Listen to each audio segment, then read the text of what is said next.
Yo, yo, yo, what up, though? It's yours truly, Lord Curtis Leon Proctor, first of his name. Um, Getting back on here with y'all, man. I've been slacking. I've been slacking, man, but it's been a lot going on. If Probably get into that on the next show too, but it's been a journey. It's been a journey. It's been a journey. But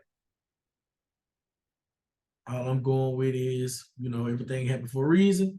Everything happened in its season, and everything happens the way God has predestined and ordained for it to happen in your life. So, with that being said, this is episode 2 of Complicated Conversations. And for this episode, this wasn't supposed to be this episode, but I felt like this might be a good time for me to go ahead and dive into this because I see social media is an outrage and they going crazy about this whole Chris Rock thing.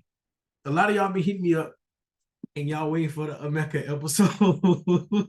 Y'all waiting for the Emeka episode. I'm waiting for the Emeka episode coming too. Matter of fact, we're going to do that Sunday. Mac, I need you to get your goddamn gym schedule straight and figure it out so we can get this shit recorded and we can push this out. But anyway, for today's episode, I want to talk about this Chris Rock stand-up that was live on Netflix. I don't know if you've seen it. I don't know if you haven't seen it. So, with that being said, if you haven't seen it, you may want to stop watching this now. However, if you haven't seen it, you don't really want to see it, but if you would like a synopsis or a summary of what's transpired, then you could just stick around because I'm going to break down some of the key things that was spoken on and that what social media is in outrage about. So with that being said, and I'm glad. I'm gonna be honest with you. Excuse me, I really enjoyed the show, despite of the backlash and what media, the men and women on Instagram and Twitter and everything, despite of their feelings, and I mean they're entitled to not that I'm brushing off their feelings because everybody. That's why it's complicated conversations because everybody is entitled to their own feelings. All of our feelings are valid, and we have the right to express ourselves as such. As far as me, I loved it. It gave me that nostalgic, old school comedy, that old Martin Lawrence, Eddie Murphy, Chris. We already know it's Chris Rock. Trying to think of some people I can't even get the names out, but it's on the tip of my tongue. But it just gave me that old 90s comedy where everything wasn't censored, where everything wasn't just like everything is just so soft now. Like, for example, growing up, if you played sports and you was trash, your coach used to be like, Proctor, sit your sorry ass down. You're garbage. You know what I'm saying? Now you can't even curse at the kids. And I'm not saying that you should curse at kids because I just recently learned you can go to jail for that. So don't curse at kids. But anyway, I just say all that to say everything is just so sensitive now. Everything is just, I don't know, like category 5, for example. We used to be outside, it was probably category 10. You know what I'm saying? Now they get a little sun and everything all outside shit cut off. That's crazy to me. Anyway, let me get back on task. The whole Chris Rock thing, I loved it. Great show. Like I said, it gave me that old nostalgic shit from like back in the 90s where comedians said what they wanted to say. They said how they wanted to say it. They didn't care how you felt about it, if you were offended, if you whatever. The cursing. I love the cursing. I'm sorry. Jokes just don't hit the same to me without that profanity. You need it. Like you just got to throw that on the end. It is what it is. But anyway, one of the things that I took from it was the term he used, selective outrage. Let me say this again, selective outrage. And it took me back to a Kevin Samuels interview that I watched. And God, may his soul rest in peace. Yo to the Noops, my frat brother Kevin Samuels. So He actually said something on his show a while ago. I was watching Selective Moralism. We are today, everybody is selective moralist, and we practice selective outrage. It's kind of one of the things, to use the cliche like Moneybag Yo, it's cool when they do it, it's a problem when I do it. And I guess maybe, this particular situation or topic or those terms fit me, because it's kind of the same thing with me. Like if I do something or I say something, Facebook is at rage. Everybody, I'm in everybody's group chat, everybody's upset. Like with the Payne College shit. You're gonna get into that on a Mecca episode. But like with the Payne College shit, all I said was I fucking hated it. It sucked. Like it sucked. I spent more time at Georgia Southern and UGA in Savannah State than I did my own fucking school. I hated it. It was like eat or be eaten.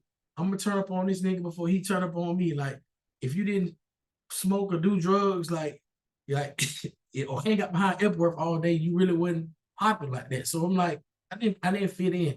But anyway, fucking Selective Moralists, Selective Outrage. And I love to use Kanye for an example. I'm gonna come back to that. I'm gonna come back to that because I'm already jumping my notes. Excuse me, y'all. That pollen is really fucking me up this season. I'm gonna get me out of the shot. I'm not gonna do this Zyrtec and shit all year. Anyway, again, everybody was outraged about this whole show, this, that, and the third, blah, blah, blah. So the man, if you watch the show, he spoke on a vast amount of topics. He spoke on Michael Jackson and R. Kelly. He spoke about his kids, his daughter being entitled and privileged, a lot of things. But the main thing that everybody took and ran with was the Meghan Markle and the Jada Pinkett Smith jokes.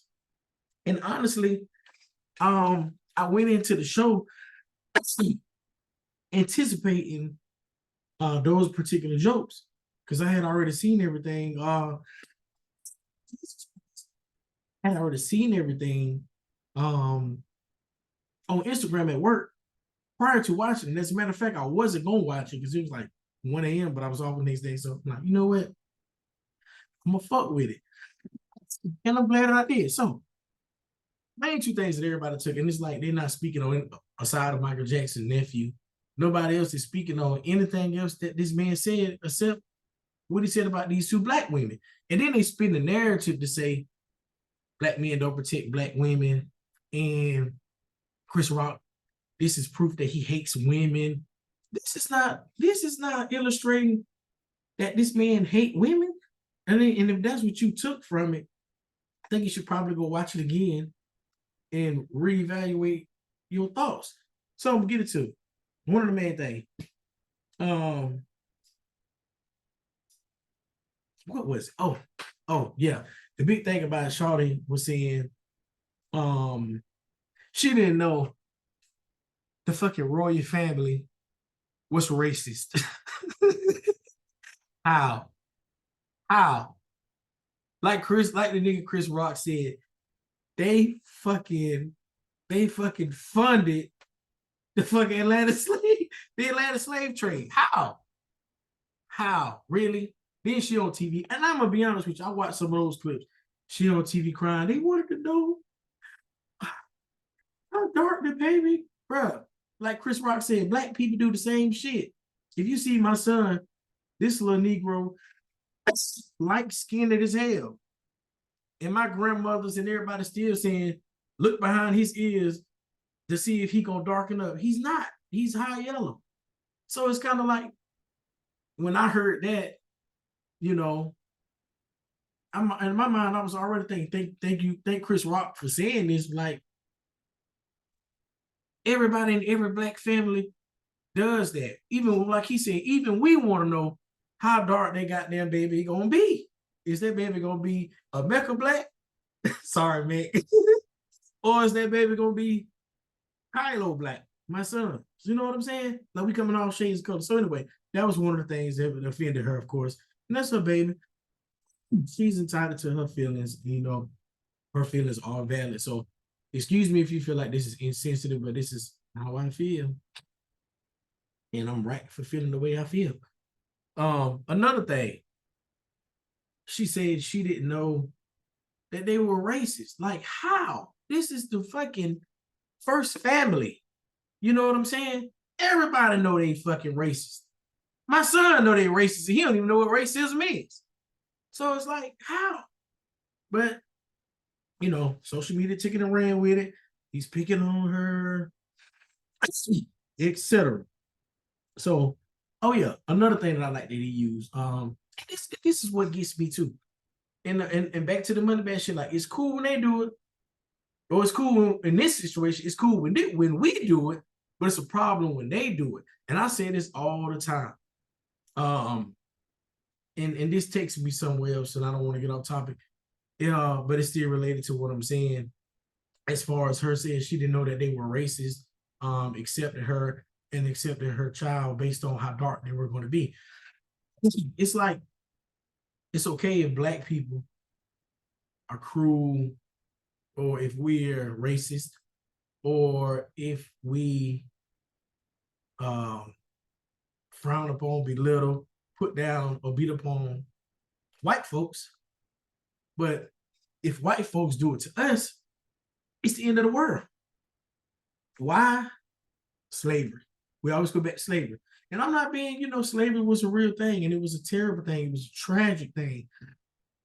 But at the same time, like my grandmother would say, right is right, wrong is wrong, fair is fair. In this day and age, we have got to move past the past. Do I think that Black people should be compensated for what our ancestors went through? Hell yes. Do I think we should forget about what our ancestors went through? No. Do I think we should educate our kids to make sure that they know real Black history, African American history was not taught in the school system? Yes. But do I think it's right for us to use slavery as an excuse to mistreat white folks? No. That's wrong. That's wrong. And if nobody else tell you, I'm telling you, that shit is wrong. It's fucked. So anyway, he used another example. He was like, you want to know what racism is? Try taking your white girlfriend or your white wife home to a Black barbecue or Christmas dinner. Exactly. She's not being accepted. Everybody looking, like, who was that? I took my Mexican girlfriend to my cousin's wedding. And everybody like, who that white girl Curtis in here with? She ain't even white. She Latina. She's Hispanic. But even they were looking like, crossing their eyes and shit, like, who this white girl Curtis brought in here? So it's like, why is it okay for us to do it, but it's a problem if we push the issue and use slavery as a reference or a resource to be an outrage? It's wrong. I don't like it. We got to stop doing that. It ain't right. Right is right, wrong is wrong, fair is fair. Excuse me, y'all. Y'all please bear with me with this fucking cough. I've been taking Allegra and I've been taking Zyrtec every morning and every night. I'm going to Augusta tomorrow, so hopefully I can walk into my doctor's office and I can get me an allergy shot, some Benadryl or something. Or if y'all got anything that y'all think, some regimen or something that can help me, that's herbal. It don't have no nothing with no drugs or alcohol. Let me know, because I can't do this year. So anyway, like I was saying, he made a great point about, if you want to see racism, try taking your white wife or your white girlfriend home to your Black family. That's when you're gonna see what racism really look like. Don't get me wrong, you got some racist ass folks out here. You do. You got some redneck and some cracker ass crackers out here, and we can't stand them. But you got some good white people too, man. We really have some good white people, just like we have some good cops. But it's the few that fuck it up for all. You know what I'm saying? So moving along. So the other thing that everybody is mad about, the Jada Pinkett Smith shit. I was so happy and elated to see that he spoke on this whole situation with him and Will Smith and Jada Pinkett Smith. And even he said it, like, Will Smith practices selective outrage. And I just recently seen somewhere Arsenio Hall. I don't know if y'all seen it, but it's on the Shade Room. It's on TMZ posted it. So if the TMZ posted it, it's real. I just told somebody this the other day. If TMZ posted it, you bet you bet your goddamn last dollar that shit legit. So check it. He basically said that while they were filming Emancipation, a white actor spit in Will Smith's face. And all he did was call for makeup to come and clean him up. But you go slap the little Negro that you know you, and even Chris Rock said this, you know you can beat me. Why you slap me? But as we all know, that man had something else going on in his household, that entanglement. And as Chris Rock said too, he made a great point. And I said this, if you know me and if we had this conversation, you know I said this too. I don't know why Will Smith let his wife interview him and he's sitting his ass on the other side of that fucking red table crying like a real bitch for real. And honestly, when I watched it, I'm like, he wasn't even hurt the fact that she cheated on him. He wasn't even hurt the fact that she was fucking their son's best friend at the time. He wasn't even hurt about the affair. If you really go back and you look at that video and you just watch his mannerism, if you really look in this man's eyes, like, I have a discerning spirit. I can read people. You know, stuff just come to me. It's a gift. But if you really go back and look, it's like he looking at her like, eyes all fucked up. On some, you about to tell on me, like you finna really let these people know what's really going on type shit. Like it wasn't even that, it wasn't even embarrassment that I seen or that I perceived or I felt, you know what I'm saying, coming from watching it. It was like it's something underlying that we don't know yet. Like on some, you about to put me on blast. Cause think about it. What the fuck is you doing while your wife is under the same roof as you, getting fucked by another Negro, excuse me. And on top of that, your son, homeboy. Like, what are you doing? Like, I'm just at my house chilling. Shouting getting knocked down in the other room. Like, you just go eat and watch TV and you just chilling? That's weird. And if it feels weird, it's weird. No cut on it. If it feels weird, it's weird. So anyway, he spoke on the whole thing about the Jada Pinkett shit. Will Smith practicing selective outrage, which he did. And the fact that his mama told him not to fight in front of white people. And, you know, that's why he didn't retaliate. That was his job. But I like to go back a little bit further. And matter of fact, he spoke on this too about the Oscar shit. And it's like I see this shit before it comes. I said this years ago. I'm like, Jada Pinkett want everybody to boycott black people, to boycott and not watch the Oscars because Will Smith movie Concussion wasn't nominated. So at that time, I think this was like when COVID first kicked off. I want to say this was like 2019, maybe 2020. I don't remember, but I know it was around that COVID shit. Excuse me. So I'm like, Jada Pinkett getting on all these media outlets and using her platforms to ask us, people she don't support, to help her and Will by boycotting this show and not watching this show. Mind you, tell me one BET show you'd have seen them in the last 10 years. One BET award show, one hip hop award show. I wouldn't go to the hip hop awards too, because it's a little ghetto, but don't ask me to support you when you don't support us. They got this other show that nominates, that promotes, and pretty much it's pretty much designed for black women in entertainment.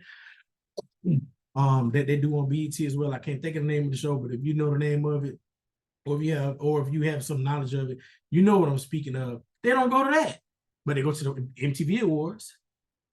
They go to the fucking Grammys, the Oscars, all the white shows. But when y'all ain't winning, then y'all want us to stop fucking with it too. That ain't cool. Like, that ain't cool. I don't rock with that. I said this a long time ago. I don't fuck with Jada Pinkett, man. And this is what crazy to me. it be these people that already got money that's always in these high places. It's easy for them to sit, like her red table, for example.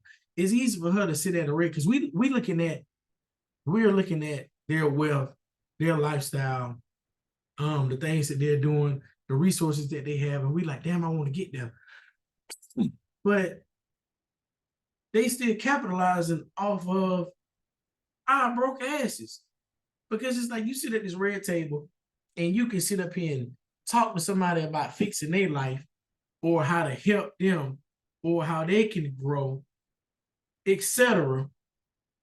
And you in another room getting fucked by another nigga and your husband at home too. Something is wrong. And I'm just big on, and I forgot, and I said this a while ago too. It's just crazy because depending on your position in life, you can really profit off poor people. Write a little book, give some advice, and everybody just looking at you because of your way of living or your status, like, okay, this person got it all together, but them people be more fucked up than we are. They don't even got their own shit together. You know what I'm saying? Probably don't even got what we think they got. They be living from check to check too. We don't know. But they could just put some down in the book. We're gonna go buy it. What was that pastor?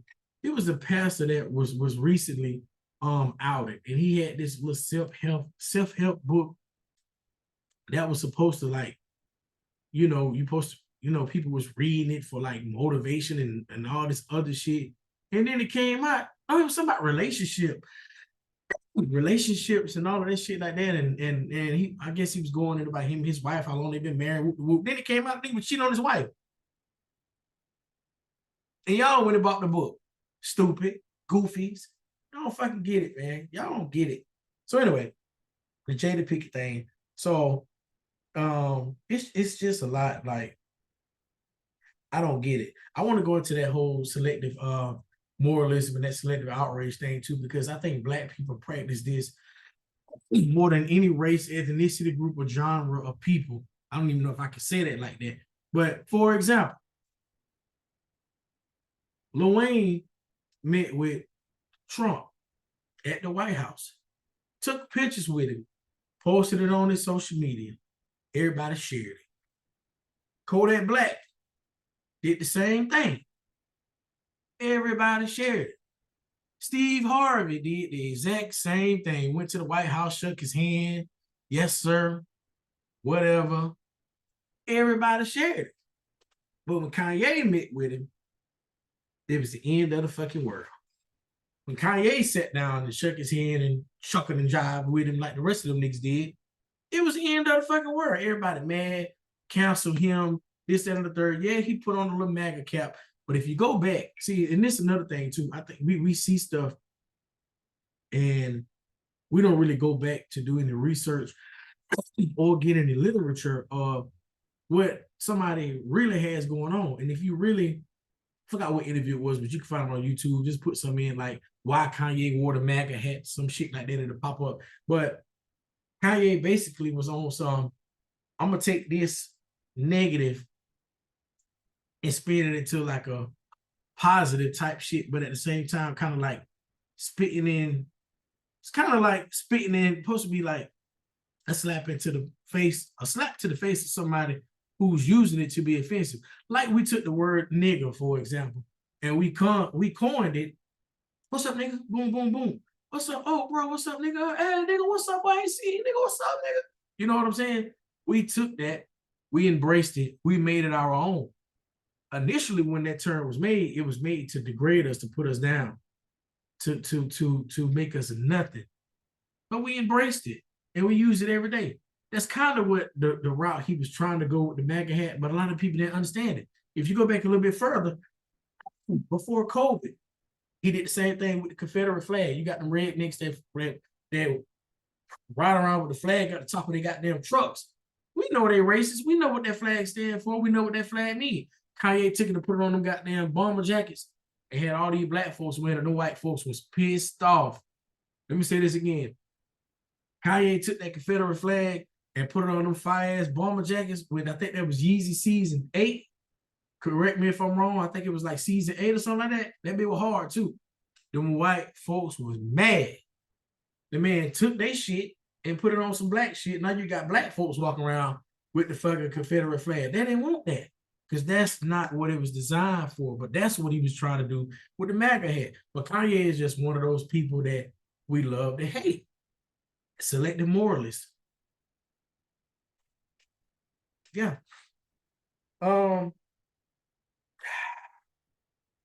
What else did I want to talk about on him? And that's another thing too. Yeah. And I'm probably end up with this one. I ain't gonna make this a long show today. The whole thing that the backlash Chris Rock getting now, and they saying he don't protect black women. This is proof that he hates black women. How? He talked about R. Kelly. He talked about Michael Jackson, those two black men.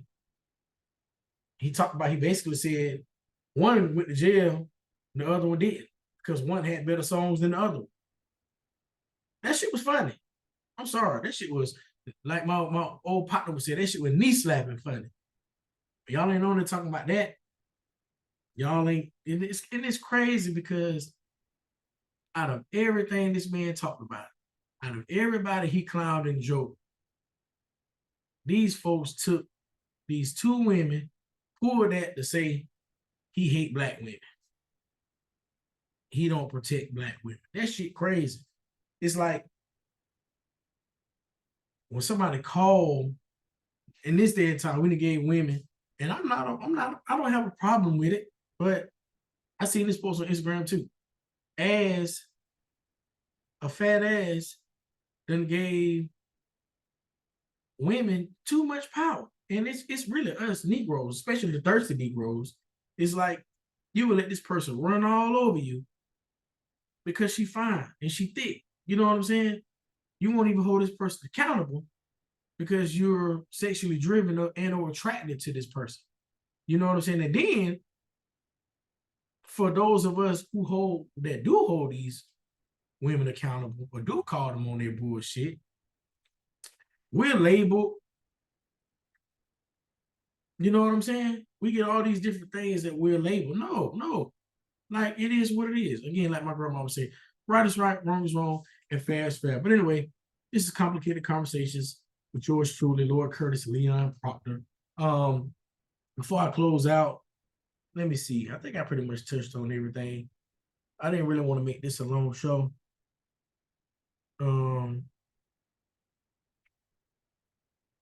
Yeah, that's probably all I got for today anyway. Y'all stay tuned, man. Y'all rock with me. I think I'm at like 27 minutes now. I didn't want this to be too long. Me and Mick coming back. We're supposed to be, why am I saying me and Mick gonna get together probably this week so we can wrap this episode. It's gonna be a good one. So make sure y'all tap into that. Also, if you didn't watch the first episode, tap in and check it out too.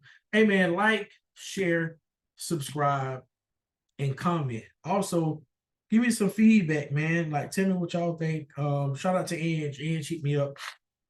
He met her today and told me that she just got around to watching the first episode. She gave me a few critiques. And also, I felt like the episode was kind of like super rushed. I've been out the loop for so long. I pretty much lost my rhythm and the nature of the flow that I had created for myself. But I'm getting back in the flow of everything. It's feeling, I feel more comfortable. I'm still saying a lot, but not as much. I'm transitioning with my words better. So y'all just rock with me. I'm only gonna get better with time. But before I go, I got to hit y'all with a positive note. Those familiar. Hopefully, when I come on here on this next one, I had these allergies in check. I think I got one for us. I want to leave with a good positive note. Give me 1 second, folks. I think I did that one already. You know what? We're talking about selective moralists and we're talking about selective outrage in this episode. So I'm gonna leave us with this one. I lost it.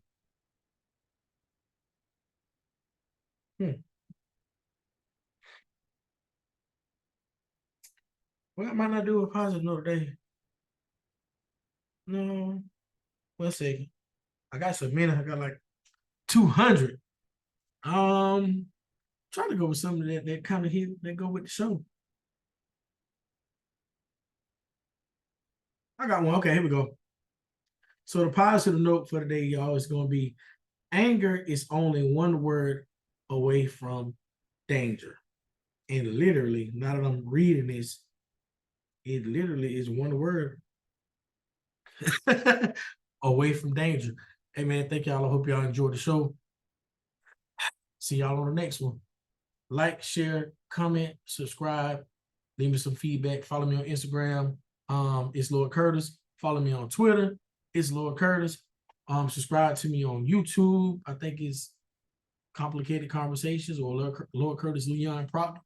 Facebook, Complicated Conversations Podcast.